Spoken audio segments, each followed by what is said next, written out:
Salut, c'est Megadriver16. Nous voici sur l'étape 7 entre Montpellier et Albi de mon Tour de France avec Omega Pharma Quick-Step. Et on se retrouve à 5 km de la première difficulté référencée, col de catégorie 2. Début d'étape, j'ai contrôlé les échappées. J'ai donné des pattes d'amande à tout le monde parce que Kwiatkowski est complètement cramé, je ne comprends pas, ça va être dur pour Axe 3 Domaines s'il est toujours comme ça. Il avait une flèche jaune, voilà. Donc vraiment pas beaucoup de récup, faudrait que je regarde sa stat de récup, elle doit vraiment pas être terrible. Et là, pour le moment, je suis avec Velits, je surveille les éventuelles attaques parce que je vais commencer à lui faire marquer quelques points à la montagne, enfin essayer en tout cas. Là, il y a deux cols de catégorie 2 qui se suivent. Je vais essayer de lui faire prendre des points pour qu'il commence à en engranger quelques-uns si jamais j'ai l'opportunité de jouer le maillot à poids avec lui. Là, ils ont l'air d'être tranquilles, tant mieux, ça me va bien. C'est pas comme au début de l'étape où j'ai dû faire rouler pour récupérer les échappées. Et là, c'est mieux pour la récup de Kwiatkowski, je pense, pour mon maillot jaune. Et donc, toujours est-il que, voilà, là, en début d'étape, je vais essayer de faire marquer des points à Velits. 2 km du grimpeur. Et en fin d'étape, je pense que ça va être, on va jouer à la victoire d'étape pour Cavendish. Ça va être un petit peu la belle entre Kittel et Cavendish au niveau sprint massif. Kittel avait remporté l'étape 5, Cavendish avait pris sa revanche à l'étape 6. Donc là, on va voir comment ça se goupille à la fin, mais je pense que je vais jouer la carte Cavendish. Alors, on est à 1 km de ce col de catégorie 2. Il faut que je surveille un petit peu derrière si ça ne m'attaque pas. Tant que les Argos sont devant, ça veut dire que, a priori, pas de prétendant au point là. Au point montagne. Ah si, il y a quelqu'un qui se présente là. C'est peut-être Yvert. Allez, grand plateau. On va jouer la sécurité. Et voilà. C'était qui? C'était Feu. Voilà, c'était Feu. Je vais ralentir un peu. Je n'ai pas envie de bouleverser le peloton. Voilà. Qui c'est ça? C'est bien le peloton. Oui, il n'y a pas d'écart avec le maillot jaune. C'est bien le peloton, donc on se retrouve pour le prochain col de catégorie 2. Nous voici à 2 km du deuxième col de catégorie 2 de cette étape. Je suis toujours avec Velits, il n'y a pas eu de tentative d'échapper entre les deux cols là.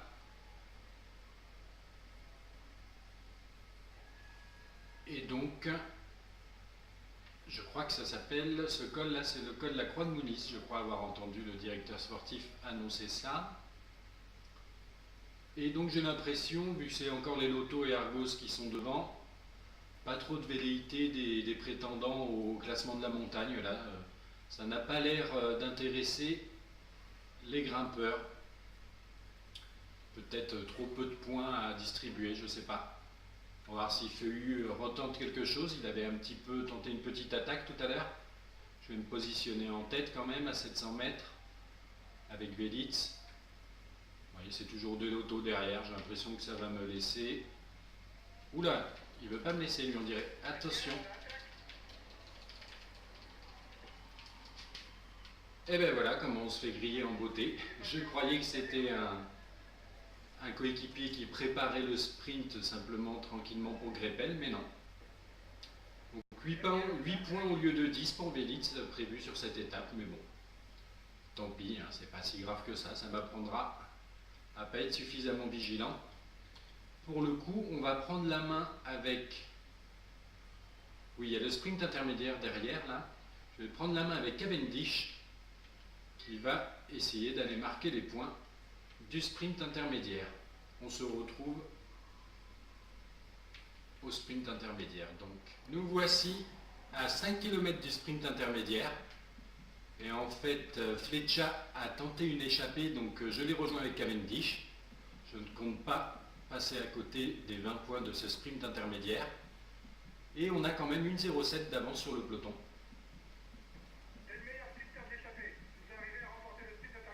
Je vais demander à Velits de protéger Kwiatkowski. Et je vérifie qu'ils sont bien tous en restés dans leur groupe. Alors plutôt à Meersman parce qu'on dirait que ça ne lui parle pas. Ah voilà, ils nous ont rejoints, donc bon. Alors, oula, les trains là. Les trains de la Lotto et d'Argos sont prêts là pour le sprint intermédiaire et ils vont s'y intéresser. Bon, mais j'attaque, je ne fais pas de train moi pour un sprint intermédiaire. J'y vais comme ça. Qu'est-ce qu'ils disent derrière? Ben, ils m'ont laissé partir. Hein. Je crois que ça va leur être fatal. 700 mètres de la ligne, allez. Cavendish qui lance le sprint. Et voilà. Cavendish qui s'impose face à Kittel et Greipel. Ah, vraiment, il y a bien le gratin du sprint mondial quand même qui se bat pour le maillot vert. C'est Sagan qui est un petit peu en retrait pour le coup, contrairement à la réalité. Donc ben, je vais essayer de les faire tous se regrouper. En tout cas, on va redemander à tout le monde de rester dans leur groupe.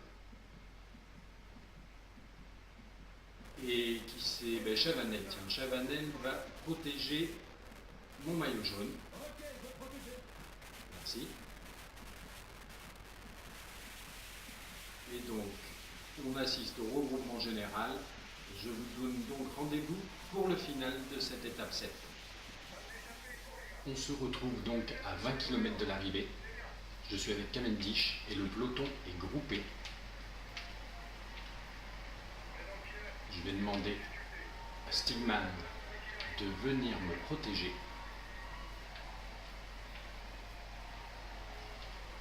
Voilà. Et donc, on voit que les trains des sprinters se sont mis en formation. On a la Lotto et Argos principalement. Et ça pourrait être une belle entre Cavendish et Kittel, puisque Cavendish s'était fait battre. Kittel avait remporté le sprint juste devant Cavendish à Marseille à l'étape 5. À l'étape 6, Cavendish avait pris sa revanche en s'imposant à Montpellier au sprint juste devant Kittel. Donc un partout pour ces deux grands sprinteurs, et là ça pourrait les départager. Une sorte de belle, donc comme je disais, entre les deux sprinteurs. Mais je pense que comme on voit là, la Lotto avec Greipel, Sagan, Christophe, Benatti et autres grands sprinteurs ne l'entendent pas ainsi. Alors il est où Stigman? D'ailleurs je viens de me rendre compte que j'avais pas modifié tous les noms des coureurs d'Omega. Exemple, Stigman n'a pas son vrai nom et c'est pour ça que j'ai peut-être mal prononcé, même j'ai certainement mal prononcé en ce début de tour régulièrement leur nom, comme Grepsch, c'est Graps en fait. Donc voilà, j'avais modifié les principaux coureurs, les stars entre guillemets de l'équipe, mais j'en avais oublié. J'essayerai de rectifier le tir au niveau de la prononciation pour le reste de ce tour. Qu'est-ce qu'il fait d'ailleurs alors Stigman?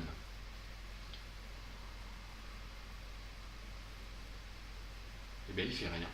Donc on va demander à Boonen de me protéger.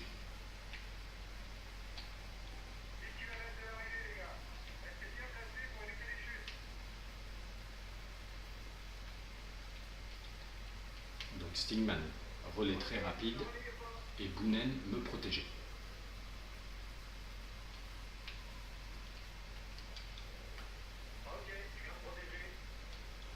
Dès qu'il sera là, on partira en grand plateau à 8 km de l'arrivée. Ça me paraît pas mal. S'il veut bien arriver. Là, il y a vraiment tous les sprinteurs. 7 km de l'arrivée. Ça commence à devenir tendu dans le peloton. Ça roule vite à l'avant.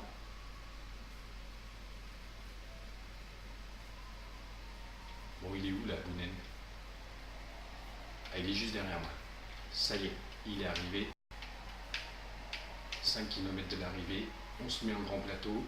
Est-ce qu'il a de la réserve, Bounen? Oui, il a de la réserve. Allez.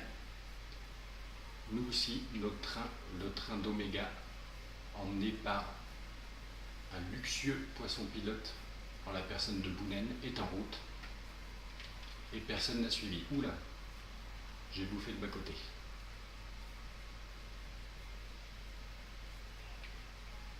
Allez Bounen, on continue.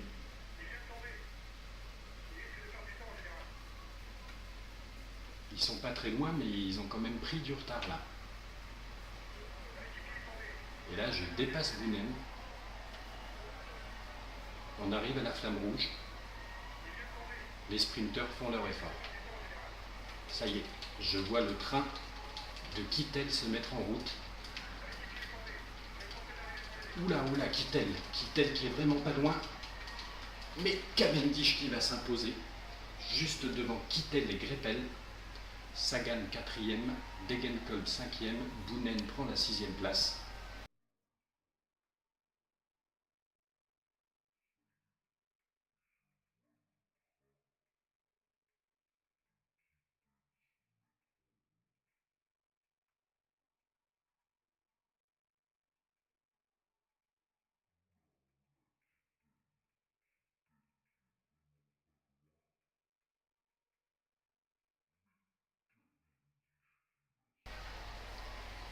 Eh bien, c'était tendu. Je me suis demandé si ça allait pas être trop facile puisqu'ils étaient un peu pris derrière, un peu largués derrière les autres sprinteurs, mais c'était qu'une vue d'optique parce que les trains étaient bien en route et ils sont bien revenus dans le final, mais Cavendish a bien géré et voilà. Belle remportée par Cavendish, deuxième victoire d'étape pour lui. Kwiatkowski qui conserve son maillot jaune. On va voir s'il n'y a pas eu d'écart parce que je m'en suis pas trop occupé là dans le final, mais je pense pas. Cavendish conforte son maillot vert avec le sprint intermédiaire qu'il a remporté, plus cette victoire d'étape. Maillot à pois. Eh bien, maillot à pois sur les épaules de Meersmann a priori.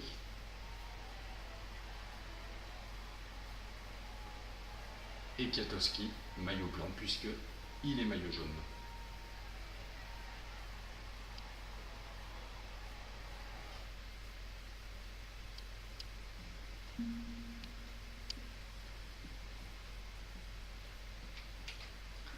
Alors au niveau de l'étape, donc on a vu tous les sprinteurs qui sont arrivés dans les premières positions, les gros sprinteurs, un podium royal quand même, un Cavendish, Kittel, Greppel, et Sagan derrière à l'affût. Et donc Kwiatkowski est bien dans les bons temps puisqu'il est 16e de l'étape. Et oui, à Kwiatkowski aussi, j'ai oublié de lui modifier son nom de famille. Oui, d'accord, c'est un I à la place du O au début du nom de famille, d'accord. Bref, après, qu'est-ce qu'il y a eu là? Il y a eu des écarts, dis donc, double coup là sur cette étape, puisque Froome a été pris dans une cassure à 1 minute 15. Donc si je reviens, ici, qui c'est qu'on a en favori? On a Rodriguez, on a Valverde, Roland dans une moindre mesure, Talansky, qui est dans le bon temps, au niveau du maillot blanc, hein. Evans, Mollema, et c'est tout. Après, on voit donc Froome et donc Contador, qu'on va sûrement trouver un petit peu plus loin, ainsi que Van Garderen, et ainsi que Quintana, je suppose aussi. Voilà, Quintana et Contador, il est peut-être encore un peu plus loin, le voilà, juste derrière porte. Eh bien, ils se sont pris 1 minute 15 dans la vue. Cassure en fin d'étape. C'est pas mal, ce qui nous donne donc au général Kwiatkowski toujours devant Mersman et Chavanel. Premier favori, c'est Valverde, la 8e place à 7 minutes 58, suivi d'Evans à 8,02, Talansky à 8,27, Van Garderen à 9,17. Et là, il faut aller chercher loin. Pinot, là je regarde aussi pour mes concurrents en maillot blanc, est à 11,03. Froome à 12,20. Ah oui, ça lui fait mal. Hein. Quintana à 12,23. Rodriguez 12,57. Et Contador à 13,49. C'est beau. La montagne, donc on a vu. Les points, donc Cavendish qui accentue un peu son avance sur Kittel avec 57 points d'avance maintenant. Les jeunes Kiatowski, 7,40 d'avance sur Kittel et Degenkolb, mais les vrais favoris au maillot blanc derrière, c'est Talansky à 8,27, donc ce qu'on a vu tout à l'heure. L'Omega Pharma Quick-Step toujours première équipe et Chavanel toujours super combatif. A plus tard.